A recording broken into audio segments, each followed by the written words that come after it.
Well, hello, good afternoon, everybody. Welcome back. Jiu-Jitsu 2000 here today. I'm back. I hope you're doing fantastic out there. In this video today, we have an offering from Lipuls. This is a 100 amp lithium iron phosphate battery. Let's take a closer look.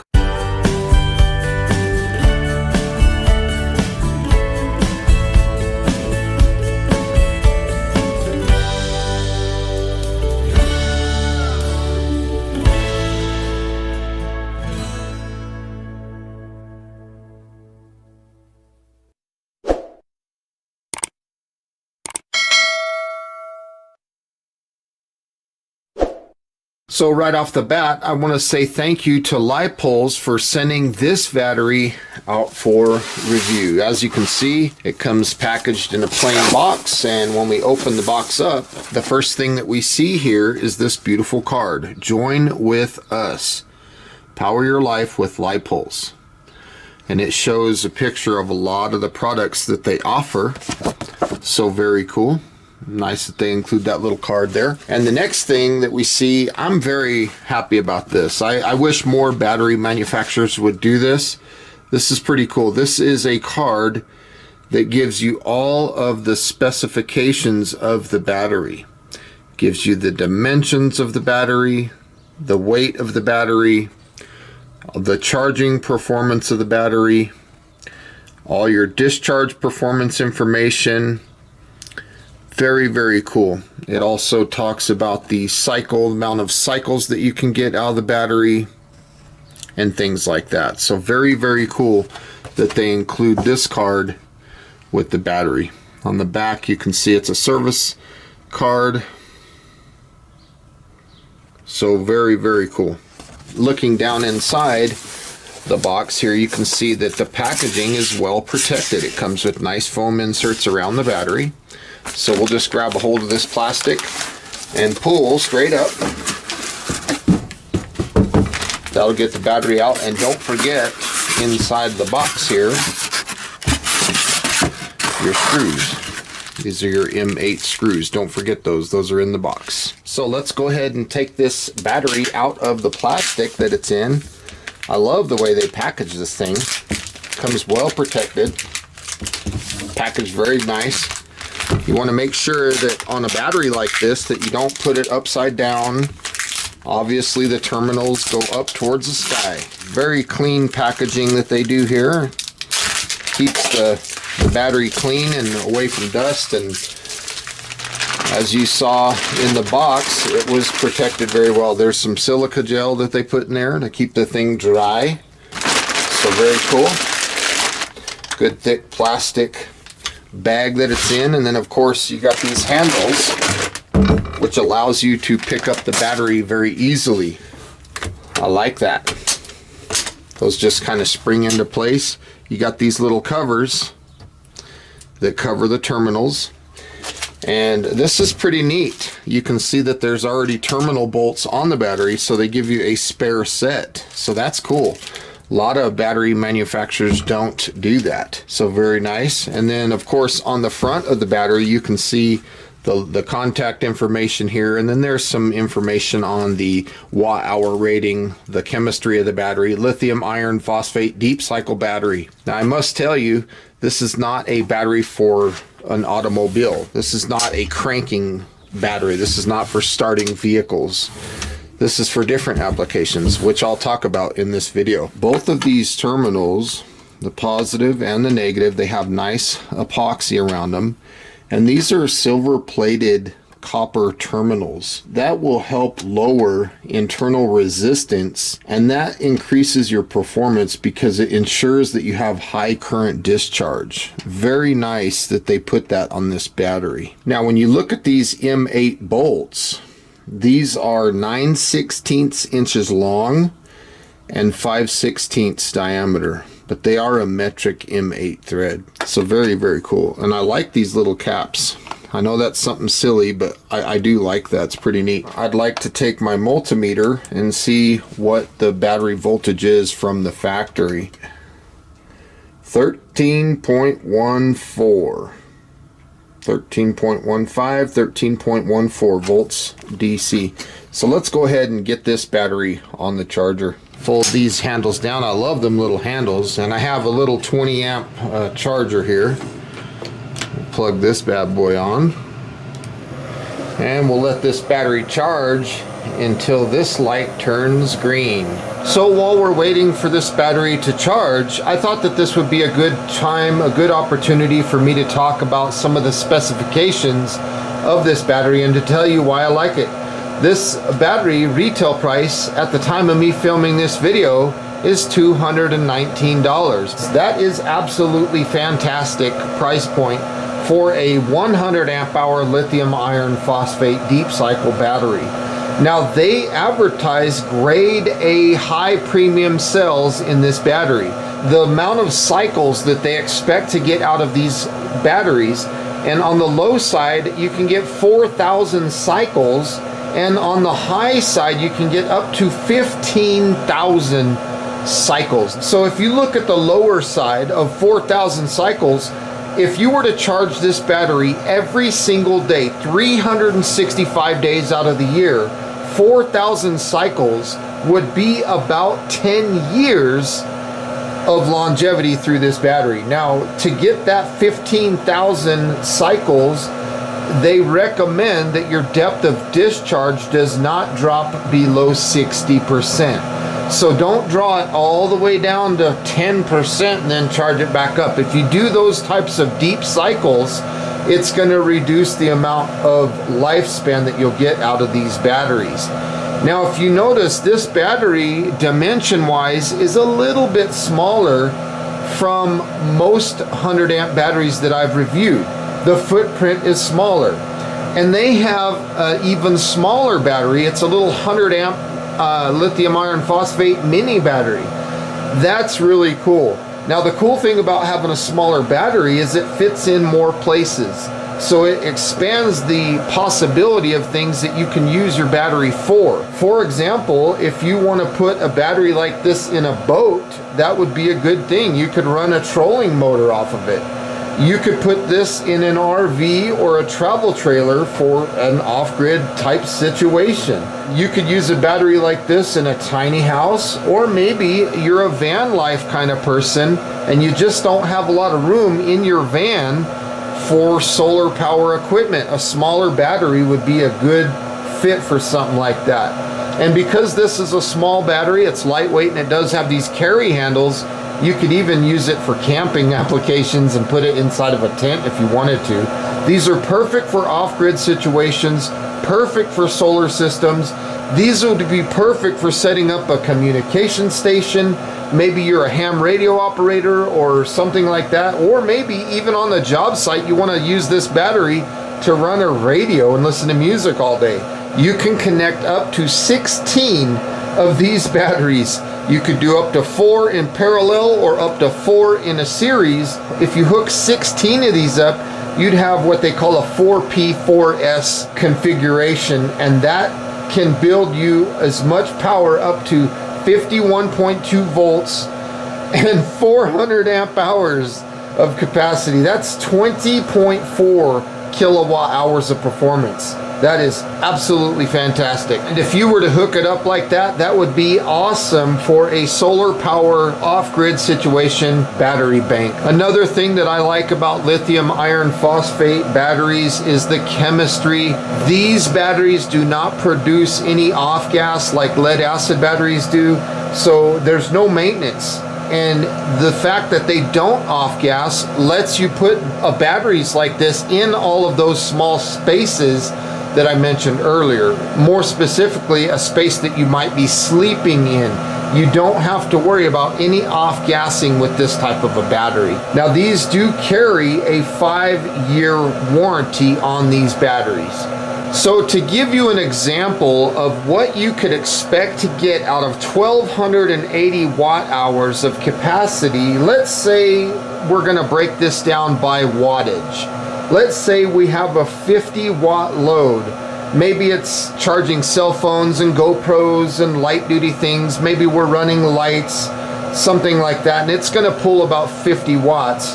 we could do that for probably around 25 hours. Now, if we double that wattage output to, let's say, 100 watts, maybe we're running a laptop computer or a mini fridge or something like that, we could probably get between 13 and 14 hours of performance with a 100 watt draw. Now let's step that up to 200 watts. Let's say we're gonna run a TV, charge some phones, run a couple lights, things like that, and we have a 200 watt draw. This battery would power a 200 watt draw for over 6 hours. That is just crazy. And then if we go higher up to 500 watts of draw, let's say we got a small heater or a mini like air conditioner unit, or even a smaller microwave that pulls about 500 watts, you could get about 2.5 hours of runtime on those devices out of this battery.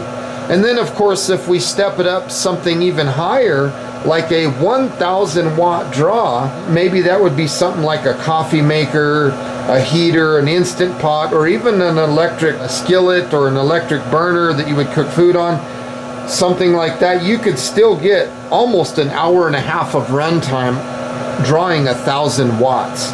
Now there's several ways that you can charge this battery. The first way is the way we're doing it here. We have an electric charger that's putting 20 amps of current into this battery. You can also charge a battery like this with a standard generator at about a 20 amp current.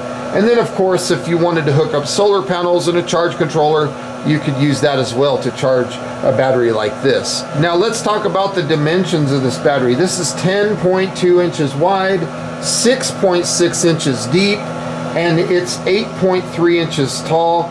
And the weight of this battery is 22.6 pounds. Another thing that's interesting about this model is it has a 3% self-discharging per month. So if you let this thing sit, you charge it today and you let this thing sit for a month, it will lose 3% of its capacity. This battery does accept a lot of different charge currents, anywhere from like my small charger, which is 5 amps, all the way up to this 20. But even higher, this battery can actually charge up to 100 amps of charging current. So that's fantastic. But they do recommend that the charge current that you use is about 20 amps. That's what I'm using right here. This battery does have a built-in battery management system, so that has lots of protection systems. So it has overcharge protection, short circuit protection, overcurrent protection, over discharge protection, and even high temperature protection. That's all through that BMS. Now, as noted on the card that we looked at earlier, the maximum continuous discharge current of this battery is 100 amps. Now, this battery does have an extreme heat tolerance. They advertise that this battery can handle up to 60 degrees centigrade. That is 140 degrees Fahrenheit. So this battery should have no issues running just about anything I want here in the Southwest where I live. Here you can see we have a green LED indicator which tells us that charging is complete. So we can disconnect the battery charger, and for the short term I'll just put these caps back on. I like that they include those caps. That's pretty cool. Okay, there is our battery fully charged. Let's go ahead and take a voltage reading and see where we're at.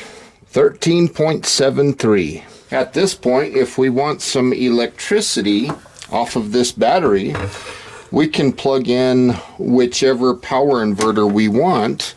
So for the sake of the video today, I'm just going to use this little 1000 watt inverter, and now I can push this button and you can see that the inverter is on and we have power now. And now that we have mobile electricity, we can run whatever devices we want up to whatever the capacity of our inverter is. So in our case today, we can run up to 1000 watts. Okay, let's go ahead and test this thing. Now, I'm not going to use any low wattage stuff like charging phones and little stuff like that. I'm going to start with some bigger stuff. This is a 200 watt heater. So we'll just plug this in and turn this on. And as you can see, the light comes on. This is working. This is drawing 240 watts, 250, and I feel some heat. So the battery's doing a good job putting the power to the inverter, and it is running that heater just fine. The next two items that I'm going to try are large draw items. So the first one is going to be the Instant Pot. Okay, so this is a 3-quart Instant Pot, and this one draws about 700 watts. So before I can run the Instant Pot, it's always a good idea to put some water in there, so I'm not running it dry. And this is really going to push my inverter, actually, because I'm only running a 1,000-watt inverter. But this should run it no problem. Probably 700 or 800 watts, I'm guessing. So we're just going to wait. You can see the voltage of the battery coming down. And now it's starting, 750 watts. You'll see the battery voltage drop down when you're getting a heavy load, 740, 730. And then once this thing stabilizes, battery voltage will come back up. It's just under a heavy load right now. And as you can see, this pressure cooker just came up to pressure and the inverter kicked off. The little button is up, and I'm going to feel these wires. They are pretty warm. And while this thing was coming up to pressure, I noticed that it was drawing about 750 to 760 watts pretty much the whole time. But the cool thing is, this is a pass. So the battery had plenty of power to run a pressure cooker. Again, that's a 750 watt continuous draw, so no problem there. So now this next test is going to be pretty tough, and that is this little electric cooker. So this thing draws 1,000 watts. Now, to be honest with you, I do not know if this inverter will run this cooker here. This is every bit of 1,000 watts. So those cables are nice and cool. And we're going to go ahead and kick this thing on. And we're just going to go straight to 1,000 watts. I can hear it humming. The little light is on. And you can see, what do we got here? 1,000 watts right there, 1.0 kilowatts. That's pretty crazy. So we'll just wait and see what happens. There you can hear the fan, and we're still pulling 1,000 watts. That is every bit of what that inverter can handle, this little thing here. So very cool. I'm gonna just let it run for a little while and see how it goes. It's doing well powering all this stuff because we're still pulling a kilowatt. So the battery is doing great. The wires are warm to the touch, but they're not hot. Warm is okay, hot's not okay. We are at 1,000 watts of draw. That is just absolutely fantastic. Look at that burner. It's already red hot, so it's doing its job. The battery is definitely supplying the power to the inverter at 1,000 watts. So you can see very clearly that that element is hot, hot, hot. We are at a heavy rolling boil now. This battery is doing everything we are asking of it. So that's pretty impressive. I'll go ahead and turn this off. You can hear the fan ramp up. Look at the battery voltage, jumped back up to 13 volts. There we go, because we were done doing our heavy draw. Let's kick that on again, go back. So we've got 1,000 watts again, and it drops quickly down to 11.9 volts. 1,000 watts of pull. Turn this thing off, look, climbs back up to 13.1. Go ahead and shut the power down. Our battery voltage is at 13.2 volts. The power inverter, that really impressed me, honestly. I didn't know if it would do that 1,000 watt pull, but it did. It passed with flying colors, so I was pretty impressed with the inverter. This is just a modified sine wave inverter. Well, folks, my final thoughts on this Lipuls 12 volt 100 amp hour battery. As you could see, this thing performed very well in my testing today. I like this battery. I think it's going to hold up. I think it's fantastic. I love these handles. I want to say thank you to Lipuls for sending this battery out for review. If you guys are interested in this, I will put a link in the description box down below. I highly recommend this battery. It performed very well, and the price point is absolutely fantastic at the time of me filming this video. So folks, thank you so much for watching. I hope you enjoyed this video. Please feel free to leave comments down below. Like this video. Please like this video, share this video, and until next time, have a beautiful day. We'll see you on the next one. Bye for now, everybody.